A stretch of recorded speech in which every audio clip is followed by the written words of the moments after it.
ശ്രീമതി ശോഭാ സുരേന്ദ്രൻ ഇത്തരക്കാരിയായിരുന്നു എന്ന് ഇപ്പം നാട്ടുകാർ മുഴുവൻ അന്തം വിട്ട് ആലോചിക്കുകയാണ്, ചിന്തിക്കുകയാണ്. ബി ജെ പി പ്രവർത്തകർ പോലും.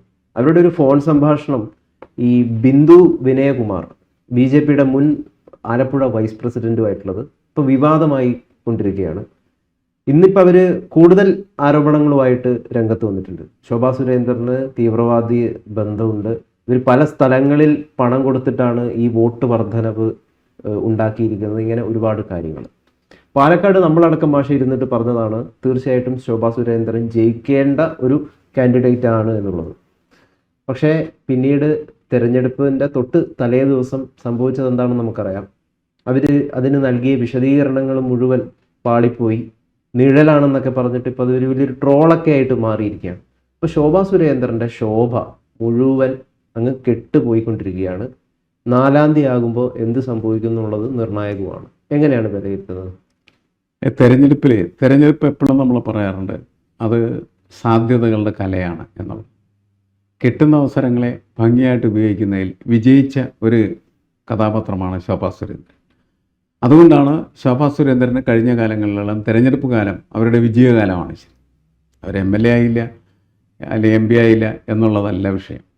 അവർ എവിടെ തെരഞ്ഞെടുപ്പിന് പോകുന്നു ആ തെരഞ്ഞെടുപ്പിലൊക്കെ ക്രൗഡ് പുള്ളറായി മാറിത്തീരുകയും വോട്ട് കൂടുതൽ സ്വാംശീകരിക്കുകയും ചെയ്യുന്ന ഒരു BJPയുടെ A-ക്ലാസ് ഫൈറ്ററായിട്ടാണ് അവർ അവതരിപ്പിച്ചത്. ഫയർ ബ്രാൻഡ് പൊളിറ്റീഷ്യൻ എന്നൊക്കെ നമുക്ക് വിശേഷിപ്പിക്കുന്നത്.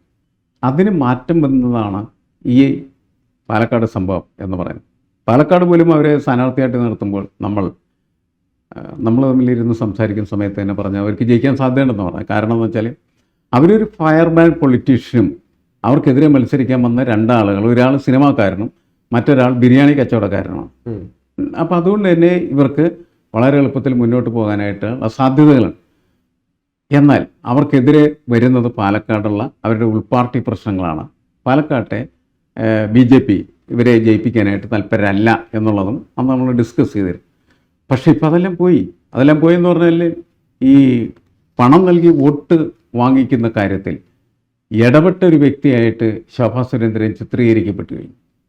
അങ്ങനെ ചിത്രീകരിക്കപ്പെട്ടാലും പ്രശ്നങ്ങളില്ല. കാരണം അവർക്കെതിരെ നടപടികളുണ്ടാവുക, അവർക്കെതിരെ ശിക്ഷ വരികയോ ചെയ്യാമെന്ന് ചോദിച്ചാൽ ഇല്ല എന്ന് നമുക്ക് പറയാൻ പറ്റുള്ളൂ. കാരണം ഒരു വോട്ടർക്ക് പണം കൊടുത്ത് തനിക്ക് വോട്ട് ചെയ്യണം എന്ന് നിർബന്ധിച്ചു എന്ന് തെളിയിക്കപ്പെട്ടാൽ മാത്രമാണ് സ്ഥാനാർത്ഥിക്കെതിരെ സത്യത്തിൽ കേസ് വരികയോ അവർ കുഴപ്പത്തിലായി തീരുകയോ ചെയ്തത്. ഇതങ്ങനത്തെ ഒരു സാധ്യത അതിനകത്ത് നമ്മൾ കണ്ടില്ല. അതുകൊണ്ട് അവർക്ക് ശിക്ഷയൊന്നും കിട്ടാൻ പോകുന്നില്ല എന്ന് നമ്മളന്ന് പറയുകയൊക്കെ ചെയ്തതാണ്. പക്ഷേ പ്രശ്നം എന്താണ്, അതെല്ലാം കഴിഞ്ഞിപ്പോൾ വളരെ രൂക്ഷമായിട്ടുള്ള രീതിയിൽ ഇവരും BJPയുടെ തന്നെ മറ്റ് പ്രവർത്തകരൊക്കെ ആയിട്ടുള്ള സംഭാഷണങ്ങൾ, ചർച്ചകളൊക്കെ പുറത്തു വന്നുകൊണ്ടിരിക്കുകയാണ് ചെയ്തത്. ആലപ്പുഴ ജില്ലയിൽ മുൻ വൈസ് പ്രസിഡൻ്റായിരുന്ന ബിന്ദു വിനയകുമാർ എന്നാണ് അവരുടെ മുഴുവൻ പേര്. അവരും ഇവരും തമ്മിൽ നടക്കുന്ന ഫോൺ സംഭാഷണം പുറത്തേക്ക് അവർ വിട്ടിരിക്കുകയാണ് ചെയ്തത്. ചീത്ത വിളിക്കുകയാണ് അങ്ങോട്ടും ഇങ്ങോട്ടും. അപ്പോൾ ഒരു രാഷ്ട്രീയ നേതാവ് ഉപയോഗിക്കാൻ പാടില്ലാത്ത തരത്തിലേക്കുള്ള ഭാഷ ഉപയോഗിക്കുന്ന ഒരു വ്യക്തിയായിട്ട് ശോഭാ സുരേന്ദ്രനെ മാറ്റുകയാണ് യഥാർത്ഥത്തിൽ ബിന്ദു ചെയ്തിരിക്കുന്നത്. ബിന്ദുവിനെ എനിക്കൊന്ന് പാർട്ടി സസ്പെൻഡ് ചെയ്യുന്നു. അതെ, അങ്ങനെയൊക്കെ സംഭവങ്ങൾ നടന്നു. പക്ഷേ ശോഭാ സുരേന്ദ്രന്റെ യഥാർത്ഥ മുഖം പുറത്തു കൊണ്ടുവന്നിരിക്കുന്നു. അതായത് അതാണ് ആ ഫോൺ സംഭാഷണത്തിൻ്റെ ഒരു വലിയ പ്രശ്നം. ഇതാണ് ശോഭാ സുരേന്ദ്രൻ എന്ന് പറയുകയാണ് ചെയ്യുന്നത്. അത് അവരുടെ രാഷ്ട്രീയമായിട്ടുള്ള വളർച്ചയുടെ ഒരു തകർച്ചയായിട്ട് വരുന്നു എന്നാണ് നമ്മൾ മനസ്സിലാക്കേണ്ടത്. നാളെ അങ്ങനെയായിരിക്കും മിക്കവാറും ഈ കാര്യങ്ങൾ വിലയിരുത്തപ്പെടാനായിട്ട് പോകുന്നത്. ഈ തെരഞ്ഞെടുപ്പിൻ്റെ റിസൾട്ട് വരുമ്പോൾ അവർ തെരഞ്ഞെടുപ്പിൽ ജയിച്ച പോലും അവരുടെ ഈ ഇമേജ് ഇതേപോലെ തന്നെ വികൃതമാക്കപ്പെട്ടു എന്നുള്ളത് പ്രധാനപ്പെട്ട കാര്യമാണ്. അതിന് നിർണായകമായിട്ടുള്ള തെളിവ് സാമൂഹ്യ മാധ്യമങ്ങളിൽ വെച്ചതാണ് ബിന്ദു ചെയ്തിരിക്കുന്ന ഒരു കാര്യം. BJPക്ക് ഉണ്ടായിരുന്ന ഒരു പ്രധാനപ്പെട്ട അല്ലെങ്കിൽ ആകെ ഉള്ള ഒരു കനൽത്തരിയായിരുന്നു ശോഭാ സുരേന്ദ്രൻ എന്ന് പറയുന്നത്. സ്ത്രീകൾക്ക് കിട്ടുന്ന ഒരു പിന്തുണയിൽ നമ്മൾ കേരളത്തിലെടുത്ത് നോക്കുകയാണെങ്കിൽ ഒന്ന് ശൈലജ ടീച്ചറുണ്ട്, വേണമെങ്കിൽ ശോഭാ സുരേന്ദ്രനുണ്ട്. ഇവർ രണ്ട് മാത്രമേ ഉണ്ടായിരുന്നുള്ളൂ. അതിനെ കെടുത്തിക്കളയുക എന്ന് പറയുന്ന അതിൻ്റെ ഒരു ബാക്ക് സ്റ്റോറി കൃത്യമായിട്ട് ഇവിടെ വർക്കൗട്ട് ചെയ്തിട്ടുണ്ട്. അതിന് കോൺഗ്രസ്സോ ആരാണ് വിജയിച്ചത്? അത് എന്താണ് BJPക്കാർ തന്നെയാണോ വിജയിച്ചത്? അല്ല, അതിനകത്ത് ഒന്ന് ശോഭാ സുരേന്ദ്രനെതിരെ BJPക്കകത്ത് ഒരു പടനിരയുണ്ട്. അവരെവിടെ പോകുമ്പോഴും അവരെന്ത് ചെയ്യും, ആ പട പ്രവർത്തിക്കാനായിട്ട് തുടങ്ങും. അത് ശോഭയ്ക്കെതിരായിട്ടുള്ള പാർട്ടിക്കകത്തുനിന്ന് വരുന്നതായിട്ടുള്ള ഒരു ശത്രുതയാണ്. പിന്നെ പുറത്ത് സ്വാഭാവികമായിട്ടുള്ള എതിർ പാർട്ടികളൊക്കെ എന്തായാലും എതിർക്കും. അതൊന്നും അവർക്ക് വലിയ കാര്യമായിരുന്നു. ഈ അകത്തുനിന്ന് വരുന്ന നീക്കങ്ങളെന്ന് പറയുന്നത് ശോഭയുടെ ശക്തി തകർത്ത് ശോഭയും തകർത്തു എന്നുള്ളതാണ് ഇപ്പോഴത്തെ സംഭവത്തിൽ മനസ്സിലാക്കേണ്ടത്. ഈ വോട്ടിന് എന്താണ് പണം എന്ന് പറയുന്നതിനേക്കാൾ ഉപരിയായിട്ട് മോശമായി സംസാരിക്കുന്ന ഒരാളാണ് ശോഭാ സുരേന്ദ്രൻ എന്നതാണ് ഈ ബിന്ദുവിൻ്റെ സംഭാഷണത്തിൽ നിന്ന് നമ്മൾ മനസ്സിലാക്കുന്ന ഒരു കാര്യം. അത് തീർച്ചയായിട്ടും ഒരു രാഷ്ട്രീയ നേതാവ് എന്ന നിലക്ക് ശോഭയ്ക്ക് എന്താണ് മോശമാണ്. പാലക്കാട് തോക്കും. അല്ല, പാലക്കാട് തെരഞ്ഞെടുപ്പ് നമുക്ക് പറയാൻ പറ്റില്ല ഇപ്പോഴും. കാരണം ഇത് തെരഞ്ഞെടുപ്പ് നടന്ന് കുറച്ച് ഈ വിഷയം എത്രത്തോളം സാധാരണക്കാരായിട്ടുള്ള ആളുകളുടെ ഇടയിൽ വന്നു കയറിയിട്ടുണ്ടെന്ന് നമുക്ക് പറയാൻ പറ്റില്ല. പക്ഷെ മൊത്തം എല്ലാവരും എന്ത് ചെയ്തു? ശോഭയെ കൈവിട്ടു.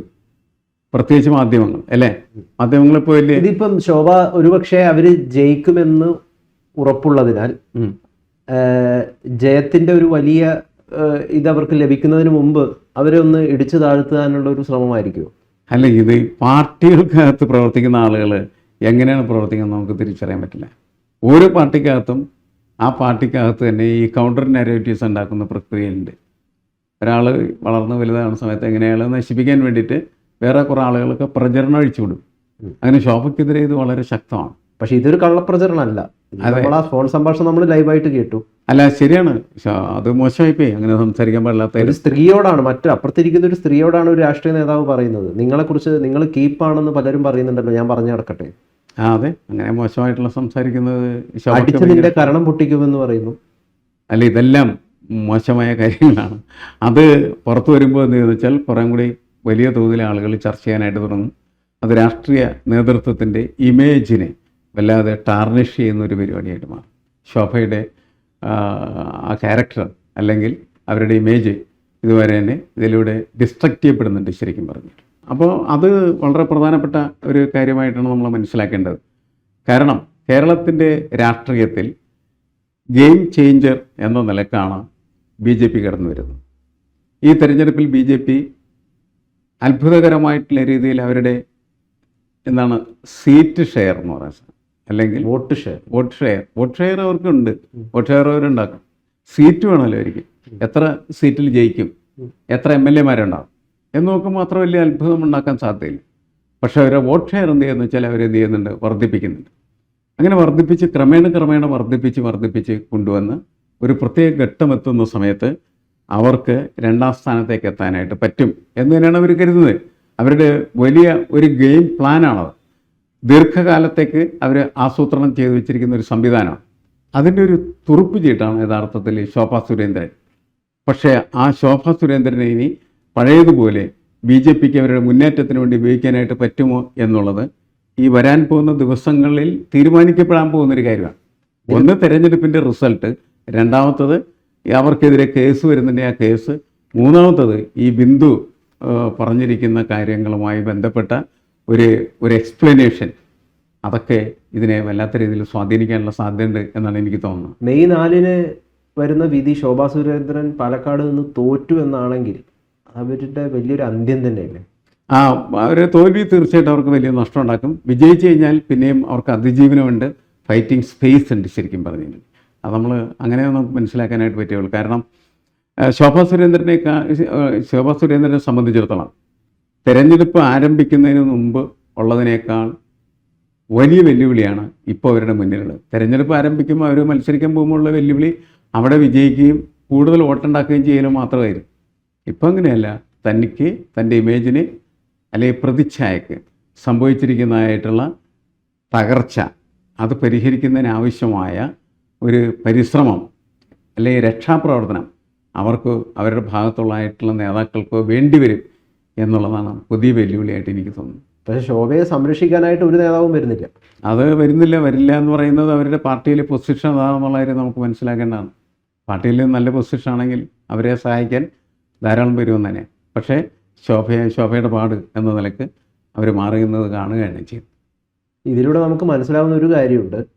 കോൺഗ്രസ്സിലെ പല പ്രശ്നങ്ങളും തുറന്നു കാട്ടപ്പെടുന്നു. മറ്റുള്ള രണ്ട് പാർട്ടികളിലെ പലപ്പോഴും തുറന്നു കാട്ടപ്പെടാതെ പൊതിഞ്ഞു മൂടി വെക്കുന്നു. ചില ഘട്ടങ്ങളിലൊക്കെ ഇത്തരം രീതിയിൽ അത് പുറത്തേക്ക്. കേഡർ പാർട്ടികൾക്ക് അങ്ങനത്തെ ഒരു പ്രത്യേകത ഉണ്ടല്ലോ.